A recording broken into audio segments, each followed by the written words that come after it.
સ્થાનિક સ્વરાજ્યની ચૂંટણીના ઉમેદવારી ફોર્મ ભરવાના અંતિમ દિવસે આજે રાજકીય માહોલ ચરમસીમાએ જોવા મળ્યો હતો. રાષ્ટ્રીય પક્ષો એવા ભાજપ અને કોંગ્રેસના ઉમેદવારો મોટી સંખ્યામાં પોતાના ટેકેદારો સાથે પ્રાંત કચેરી ખાતે ઉમટી પડ્યા હતા. કચેરી પરિસર ઉમેદવારો અને સમર્થકોથી ખીચોખીચ ભરાઈ ગયું હતું, જેના કારણે વહીવટી તંત્રમાં ભારે દોડધામ મચી હતી. ચૂંટણીના આ જંગમાં પોતાની તાકાત બતાવવા માટે અનેક ઉમેદવારો ડીજેના તાલે ભવ્ય રેલી સ્વરૂપે પ્રાંત કચેરીએ પહોંચ્યા હતા. માથા પર ફેટા અને ગળામાં ફૂલહાર પહેરેલા ઉમેદવારો અનેરો ઉત્સાહ જોવા મળ્યો હતો.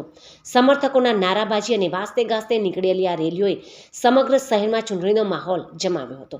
એક તરફ ફોર્મ ભરવાનો ઉત્સાહ હતો, તો બીજી તરફ ભાજપના આંતરિક નિર્ણયને લઈને ગણગણાટ પણ જોવા મળ્યો હતો.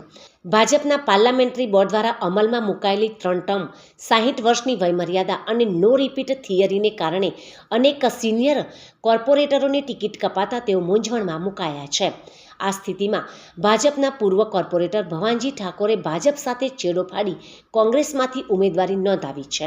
તેમણે જણાવ્યું હતું કે પક્ષના નવા નિયમોને કારણે મારી ટિકિટ તો કાપી, પરંતુ રામનગરના સ્થાનિક ઉમેદવારની ટિકિટ ના કાપતા લોકોમાં ભારે રોષ જોવા મળ્યો હતો અને સ્થાનિક લોકોની માંગણીને લઈને ફરીથી ઘર વાપસી કરી કોંગ્રેસનો હાથ મજબૂત કરવાનો નિર્ણય કર્યો હોવાનું જણાવ્યું હતું. હવે જોવાનું એ રહ્યું કે ફોર્મ ભરવાના અંતિમ દિવસે જોવા મળેલો આ જનસેલાબ અને પક્ષ પલટાની આ મોસમ ચૂંટણી પરિણામોમાં કોની તરફ ઝુકાવ બતાવે છે.